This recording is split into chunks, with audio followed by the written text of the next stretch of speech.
Pravishta Om Vishnu Pada Satara Satyasi Srimad Srila A.C. Bhaktivedanta Swami Prabhupada. And I offer my humble obeisances unto the lotus feet of my Shiksha and Sannyas Guru, Nityulila Pravishta Om Vishnu Pada Asatara Satyasi Srimad Srila Bhaktivedanta Narayan Goswami Maharaj. I offer my humble obeisances unto the lotus feet of my Shiksha Gurus, Nityulila Pravishta Om Vishnu Pada Asatara Satyasi Srimad Srila Gaur Govinda Goswami Maharaj and Srila Bhakti Vigyan Bharati Goswami Maharaj. And I offer my humble obeisances unto the lotus feet of the Sri Rupanuga Guru Varga, Srila Bhakti Pragyan Keshav Goswami Maharaj, Srila Bhakti Siddhanta Saraswati Goswami Thakur Prabhupada, Srila Gaur Kishore Das Babaji, and Srila Bhakti Vinod Thakur. And I offer my humble obeisances unto the feet of all the Vaishnavas and Vaishnavis who are present here today, starting with the Sannyasi Don, my dear godbrother Vaikanas Maharaj, and all of the great Bhakta Bandhav Sevaks who have made this wonderful program possible. My Dandavat pranams to one and all. Hare Krishna. So, I was brought up in a Roman Catholic family, and some of my earliest reminiscences of going to Catholic school was the discussion that Pope John Paul the 23rd, who was everyone's very favorite pope of people, very popular pope in his time. He was going to call an ecumenical council. An ecumenical council was a very big thing at that time. The word ecumenical means that they're non-denominational. It is a word indicating that there is consensus amongst various differing opinions and views, as opposed to unity and diversity. And we studied about this in Catholic school, the Ecumenical Council, and how Pope John Paul was going to be calling the different personalities of the different heads of the different Christian churches to come and have a council with him so they could find ways of communicating with each other and making a more unified Christian church in the world. And that appealed to me tremendously. I mean, I was a Roman Catholic, but, I thought the idea of everyone working together was a really good idea. And this concept of trying to unify disparate religious views in different groups is not new to our Vaishnava history either. If we go back very briefly, Rafik Prabhu mentioned Kheturi. Keturi was an amazing festival. It is the kingdom which Narottam Das Thakur came from. And Narottam Das Thakur, of course, became a very exalted Vaishnava. And in his exalted position, he then called an ecumenical council in Keturi. And they asked that all the Vaishnavas come, because much like the situation is today, back then there was similar disparate views, very disparate views. There were groups of Vaishnavas who were in Lord Chaitanya's line who did not accept that Nityananda was Balaram. They rejected it completely. There were groups of Vaishnavas who did not accept that Srivas Thakur was part of the Panchatattva. They thought that Narahari was the fifth person in the Panchatattva. They were all fighting over what was the best biography. Chaitanya Mangala, Chaitanya Bhagavat, Chaitanya this one, Chaitanya Charitamrita, etc. There was like a half a dozen biographies, and everyone was arguing that this one, that one, or the other one was the superior biography.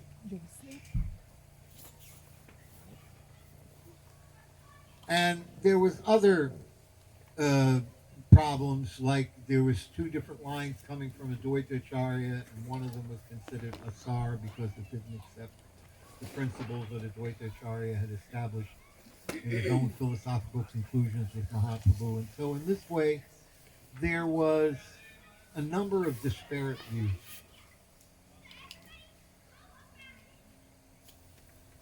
And so Narottam Das came to Kheturi. He called everybody there. Everybody came. And he began the event with a huge kirtan that he led.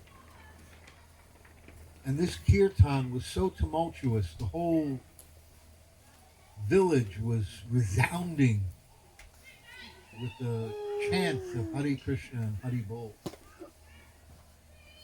And because of the purity of Narottam Das Thakur, because of his impeccable purity, his kirtan was so amazing, so powerful, so attractive, that although every member of the Panchatattva had left this world already, they all appeared in the middle of the kirtan. Mahaprabhu came back. Lord Nityananda, Advaita Acharya, Gadadhar Pandit, and Srivas Thakur all appeared together, dancing and chanting to the holy name with Narottam Das Thakur. Can you imagine Advaita Acharya's sons seeing their father dancing and chanting again? Janavi Mata and her sister, who Vasudha, and her children watching Lord Nityananda again sing and dance and chant the holy name. Srivas Thakur's family. It was amazing. It was beyond belief. All the devotees who used to be with the Panchatattva, who were still alive, were weeping in tears of ecstasy at the manifestation of the Panchatattva, at this ecstatic kirtan of Narottam Das Thakur.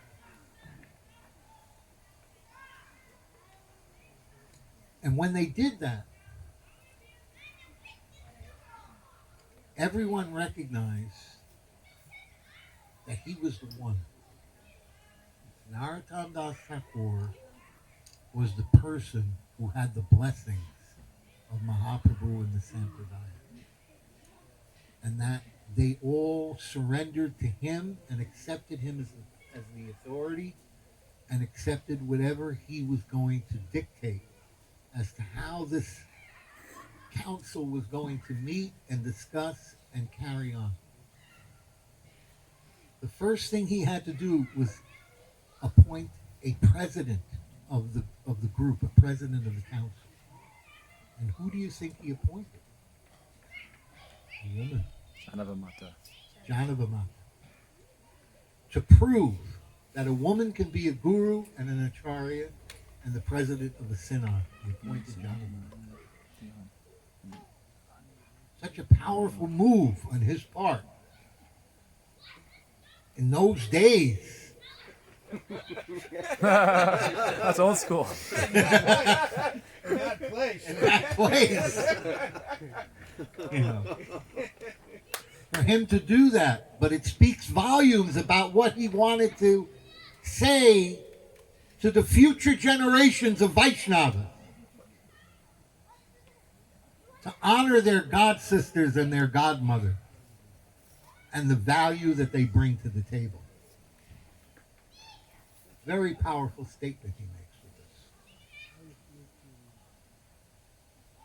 And so he appoints her, and the first thing she does holds fire yajnas for the installation of 5 sets of deities.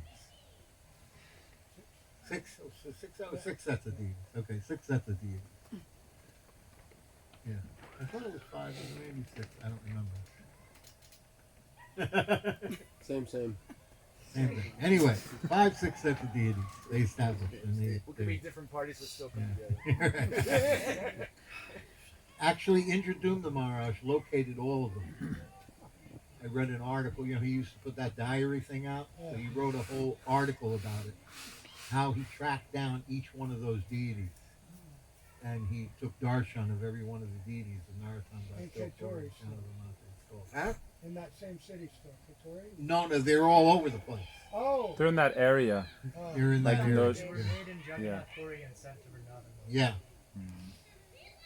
There was a priest in Puri that knew where they were. And he was the one who explained to them. He said, well, one's here, one's there. And that's how it goes. Because they have these traditions and they hand everything down for years and years and years and generations and generations. And so, something that she did that was very important, very powerful, that Srila Bharti Maharaj told me about, was that she said, up to that time, and you've seen it, I remember when I first went to India, I couldn't understand. When we did Arti, we had kirtan. So when I came to India, people were doing Arti at temples, and basically, they were just making a cacophony of noise with gongs and bells and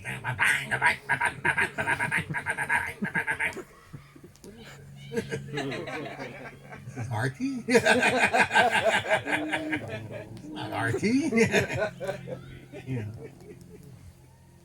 She was the one who, during the fire, you notice how Siddhanti Maharaj told Kardama, is that his name? Ramanath. Not Rama, no, the Trump. Oh, Kardama. Kardama, yeah. Yeah. Kardama. He told him, play the drum and chant also. Because Janavamata was the one who said, this is Kali Yuga. The yajna for this age is the chanting of the holy name. In every ceremony that we do, there should be chanting of the holy name. And she was the one who introduced this concept. Bharti Maharaj told me. She was the one who introduced the concept of having the chanting of the holy names at the fire yajna, at the arti, at the ceremonies, whatever the ceremony was, you were supposed to chant the holy name. This was her inspiration.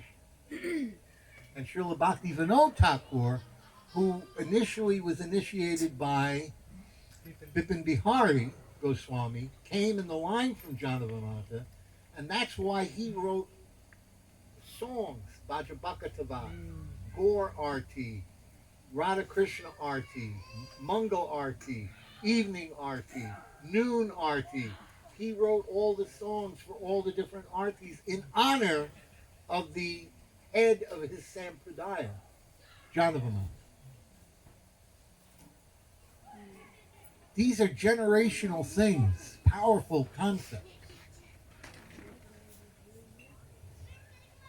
Now we look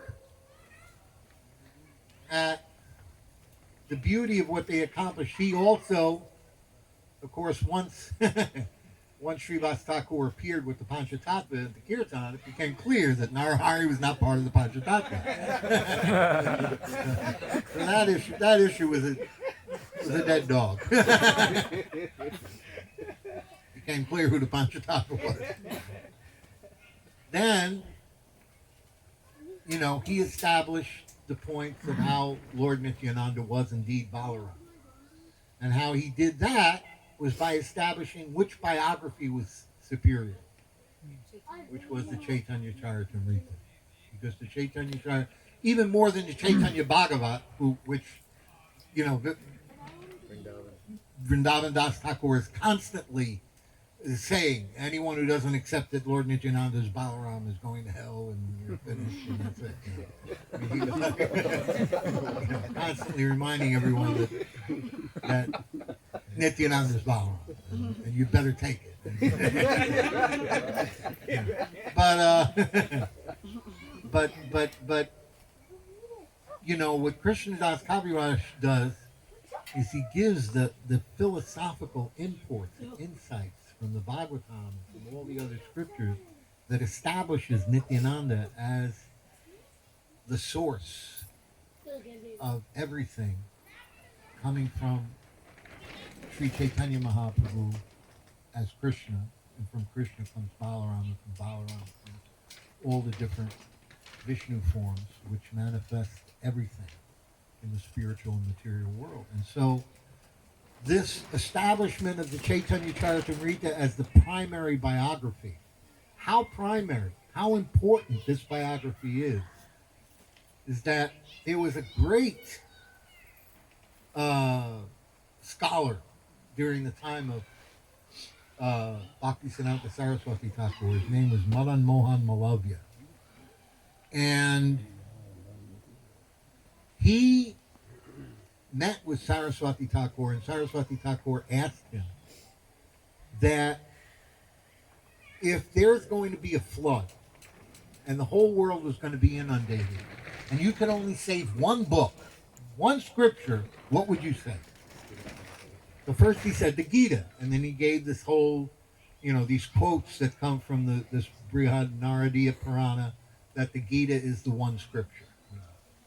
And Bhaktisiddhanta said, no, not the Gita. So then he said the Bhagavatam, and he quoted how the Bhagavatam was the ripened fruit of the Vedas, and it was the cream of the Vedic literature, and et cetera, and he quoted the verses. He was a great scholar, and a devotee. Bhaktisiddhanta said no. So then Madhava said, okay, I don't know then. I don't know. So he said, Chaitanya Charitamrita. He said, everything is in Chaitanya Charitamrita. That's why I was shocked when you asked before, has anybody read Chaitanya? Yeah. Everything is in Chaitanya Charitamrita. Everything that we need to know about the mission of Mahaprabhu, the mission of Lord Krishna, Ras Leela, everything, whatever we need to know, whatever we want to know, it's there in Chaitanya Charitamrita. Yes, and he finished that one, even before he finished the Bhagavatam, because it was the most important scripture. So, here we go, here we have, all these things being established by Narottam Das Thakur at the Kheturi festival under the auspices and guidance of Janavamata, who was the chairperson of the assembly. And now it's 500 years later, and it's almost like we're back to square one. No, he's not in the line. No, he's not in the line. No, he's not the right one. No, he's not the right one. And no, it's Ritvik, and no, it's this, and no, it's that, and Prabhupada said, and he said, and Gurudev said, and the other one said. And women should shut up. Women should shut up.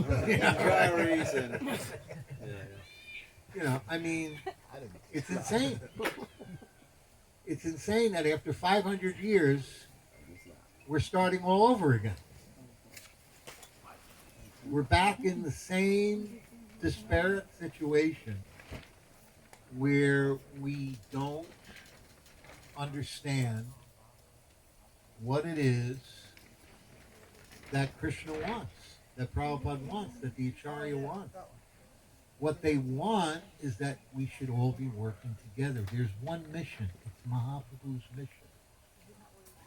It's Mahaprabhu's mission. It's this one mission, and we should all be working together in a unified fashion to make this one mission all over the world.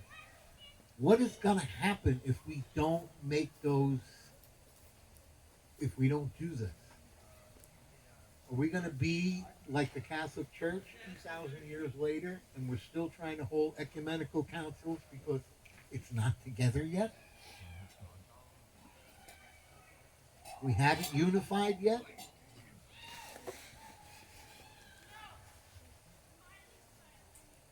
So it's an individual thing. This is not going to happen by mandate.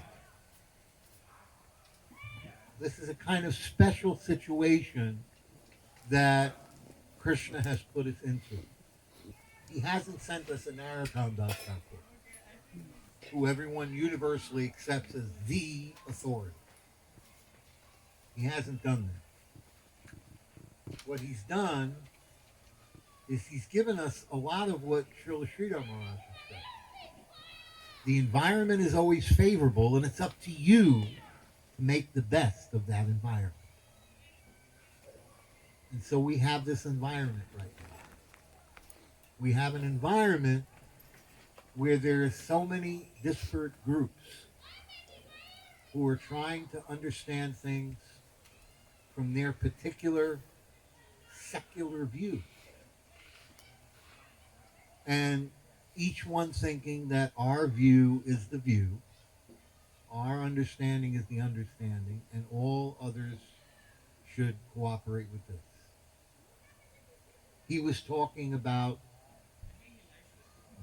you was talking about, Prabhupada writing letters to his godbrother, and he did. He wrote letters to Tirtha Maharaj, asking him for money to help.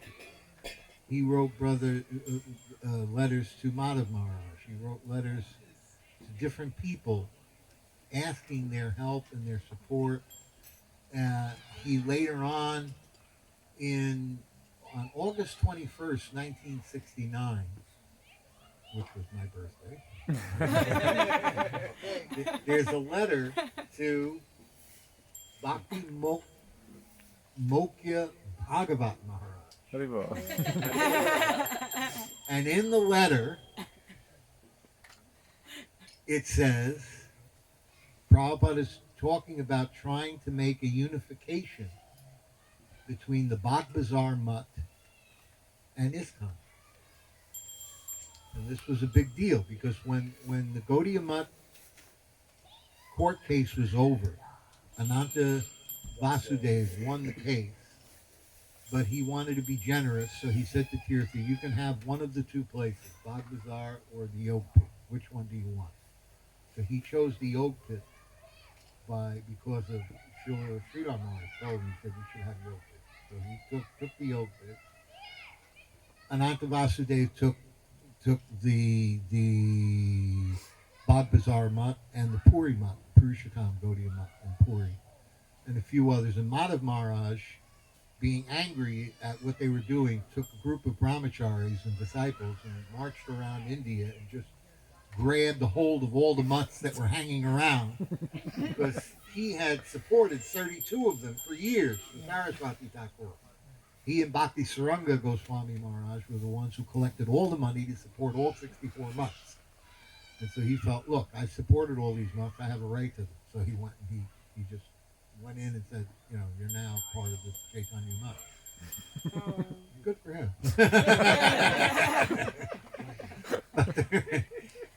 But the result was, of course, you have all these different separate groups. You have all these groups. And Prabhupada was trying to create unity. He asked Bhagavat Maharaja, let's work together. Let's be a team. Let's be a group. Of course, now the ISKCON Wallas are misinterpreting that letter to mean Prabhupada wanted them to be absorbed into ISKCON. But that's not what he wanted. He wanted a team effort between the two groups. That he would supply brahmacharis to them and they would supply things to him and that they would work as a team. It's called a joint venture. A joint venture, yes. In banking language. So, this is what we need to do. And you look at what Prabhuji is doing in Vrindavan, distributing thousands of plates of prasadam to all these people who are suffering in poverty and COVID and everything else that's going on there in India. And he's just ignoring all of these. He's doing what I really believe Srila Prabhupada would be doing if he was here right now. He's doing exactly what Prabhupada would be doing. Prabhupada would say, go out on the street and chant the Holy Name. Go out and distribute prasadam. Prasadam is transcendental. The chanting of the Holy Name is transcendental. This nonsense COVID can't stand in the face of those things. And why are you afraid? And why are you ashamed? And why are you not doing this? Why don't you have faith that the Holy Name will protect you? Why don't you have faith? I've gone out. I'm a 70-year-old asthmatic. I am a high-risk person, and I go out on sankirtan almost every Saturday in Gainesville. And I walk up and down the street as much as I can walk, and I chant. Wow. And no mask. Because you have to invest your faith in what has been given to us by Sri Chaitanya Mahaprabhu. And Prabhuji is doing a lot of what I believe Srila Prabhupada would have done. Sending people out, spreading the mission, expanding it, improving it, going in the face of adversity, going in the face of what appears to be the most dangerous time, and he's facing the danger, and he's sending his boys everywhere. They're all facing the danger. These are Srila Gurudev's children. These are Srila Gurudev's warriors. They're soldiers. And they're facing the situation with great energy and great enthusiasm and great faith.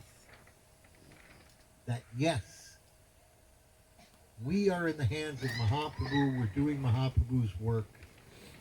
And it will be done. It will be done. So this concept that is being brought here to Ellenville in this project, the Bhakta Bandhav project, of open house. We have an open house here. We don't care where you come from. You're all part of Mahaprabhu's umbrella. You're all under the big tent. You know, that was the old slogan for the Democratic Party. We're all under the big tent. We're all under the big tent. Mahaprabhu's tent. He has a huge tent. It encircles the entire world, and everyone can live under this tent. Everyone can be here. It doesn't matter where you come from, what you look like, what your background is, what your gender is, what your race, your color, your creed. None of this is important. What's important is that you have faith in the mission of Mahaprabhu and the chanting of the holy name in this Kali Yuga, and that you want to participate in spreading it everywhere through kirtan and prasadam distribution, which are the right and left hooks of this movement. These are the knockout punches. This is a great mission. And what's being established here is an absolutely wonderful project that can become a shining example of what the future of Mahaprabhu's mission can be for the next 2,000 years. And instead of having, useless institutional synods and ecumenical councils year in and year out, we could be having a living, breathing example of how it works together. Doesn't matter where you come from. Doesn't matter who you're with. As long as you're here for the mission of Mahaprabhu, which is a very big, broad place to live in.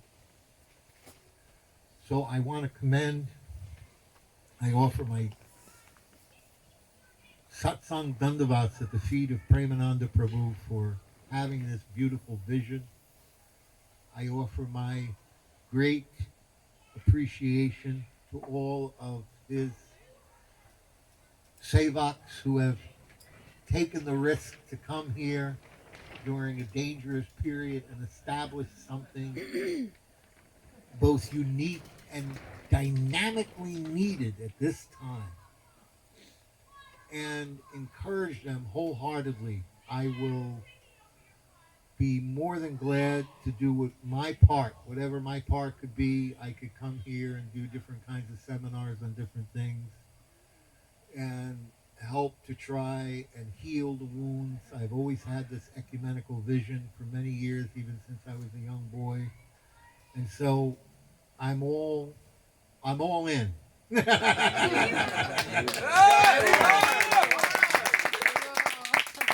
We all need to be in on this. We all need to be in on making this a success. And if we can do this, then it will be remembered.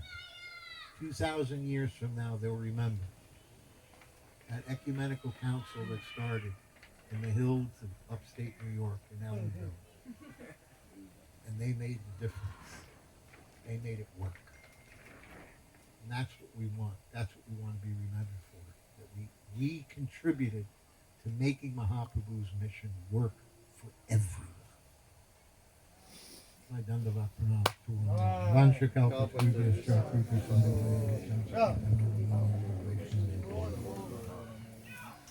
I think that was a very fitting end to the evening program. I just want to add one thing, since Bhagavat Maharaja was talking in historical perspective and parallels. He was talking about the Ecumenical Council. When we were 10 years old, there was a new president. It was John F. Kennedy. And now for people of this age, he's just historic, maybe legendary, but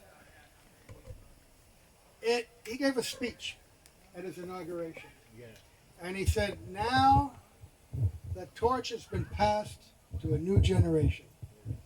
Because he represented the new generation, these men and women. It's oftentimes called the greatest generation in American history, the ones that had come out from World War II and all like that. And he was going to inaugurate change and really fulfill the message of the American dream. But because it's a material world, they just killed it. And so it all so it didn't work. But some of us old-timers have been speaking like this for years, and we have seen this next generation coming up and growing, and have been so impressed and have invested our own hopes and dreams in you. And we feel so gladdened and confident now. And not just the ones we know, like, the ones in Vrindavan in our own particular group, but some of us have friends and we're aware of things going on all over the country. And I know, even though so many older people are entrenched in sectarianism and party feeling, which Bhaktivinoda Thakur said is the actual enemy of spiritual advancement, he compared it to the demons starting the fire in the forest to kill Krishna and the cowherd boys. Krishna and all his associates. He says it destroys spiritual life. Bhaktivinoda Thakur always encouraged, this vision that Bhagavat Maharaja so eloquently described for us. And it may seem presumptuous. Oh, what are there, 50 people here right now? This is just a newly acquired property. This seems like a very large dream. But as Brajendrananda Prabhu was speaking in the very beginning, when Srila Prabhupada got off the dock at Boston, he had no followers, no connections. He actually had no money. He had 40 rupees, which couldn't be exchanged anyway. But what he did have was faith in the holy name, faith in Srimad Bhagavatam and a chest of books, and the order of his Guru Maharaj. And we are all empowered with those same things. And we have much more. We have each other. So we're hoping that this could be a grand new beginning. The torch has been passed to a new generation. And you're so qualified, so talented, you have such deep samskars in devotional life. And Srila Prabhupada himself mentioned so many times how things have become progressively better with each generation.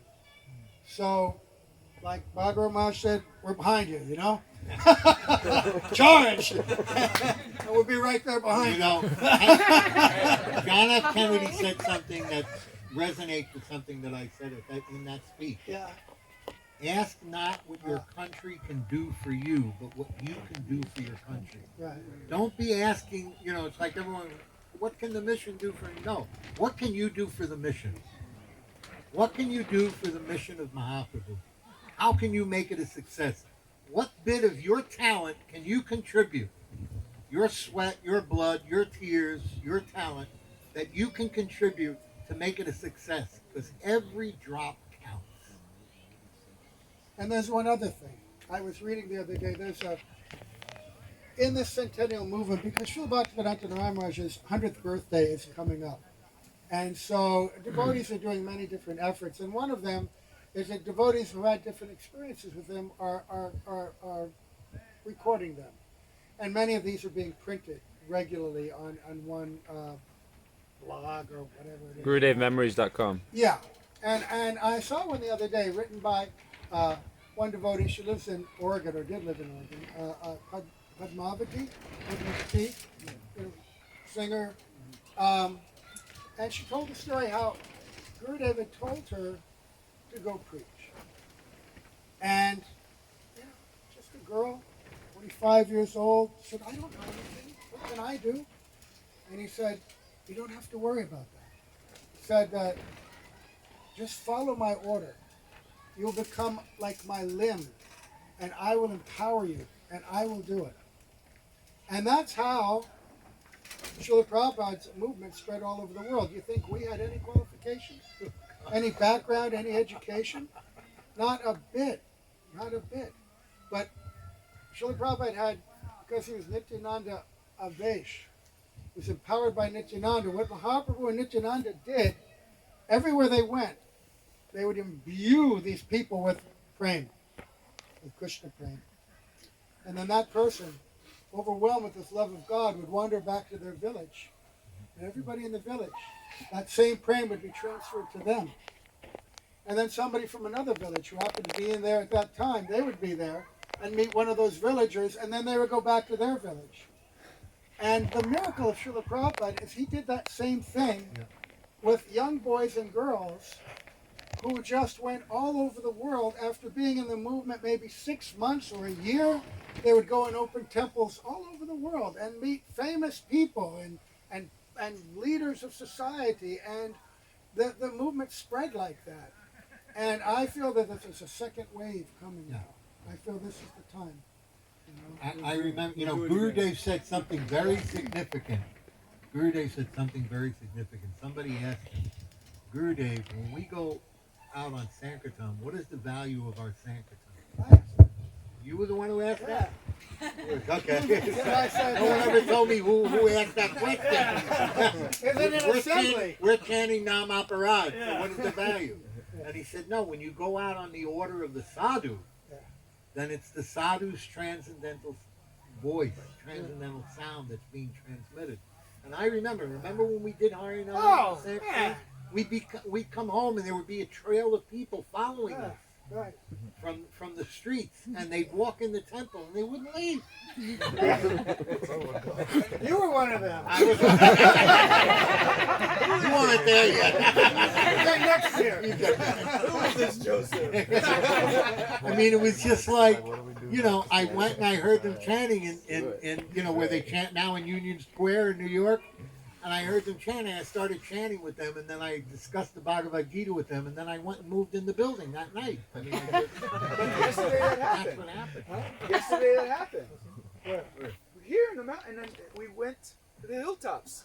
Oh yeah. Oh, and that lady She came appeared back. 20 minutes later. Yesterday, it was a miracle. It was the first Harinam I attended during COVID. Dangerous. My wife thinks I'm crazy. Yeah. You are. You are. Like, you're going out on Harinam. Oh my goodness, I don't like going out on Harinam, and then we go to the state park, and then you see all these tourists. We drive by 3 SUVs deep. We just go with style, right? Pack it in. 15 or 20 of us. We go up to, what was the point? It was Sam's Point. Sam's Point. We walk up there, all the tourists are looking at us, no masks, and clapping. Yeah. We go up there, the New York State union workers saw us, initially they're looking very happy, and one guy says, "You can't go up here, no amplified sound." And then a group of the New York State Union workers came up and said, "Come on, come on over here." We went over the yellow line, we went to the special spot, and we did beautiful Harinam. And they participated, the New York State Union workers. And then Saade Prabhu, he did this offering, a prayer for all those that have fallen in the United States and in New York State during COVID. And all of our God family, all the Prabhupada disciples, all the Gurudev disciples that have fallen during this time, if it's COVID related or not. Because this has taken a lot of casualties. Yeah. Psychologically, physically, and then New York State Union workers, they're just very impressed. They didn't want us to leave. They did not want us to leave, but we had to go, and Rasik Mohan wanted to do some beautiful photos somewhere else, and so we left. But the lady came. She came 20 minutes Right? later. Yeah, it was a miracle. I But couldn't believe it. that's the power of Gurudev's transcendental sound vibration coming through the sankirtan that you did under his order. We had the same experience with Prabhupada when we used to do Harinam. You remember being on Harinam in Brooklyn and New York and coming home on the subway, and people would follow us all the way home to the temple. When you chant, there'd be like 3 deep all around. Just I have a picture It's of go, that. it's go, so Shravan, of the Sikh, what's the deal now? What's everyone want to do? Gorarti, Mahaprasad, or Mahamansha? What time is it?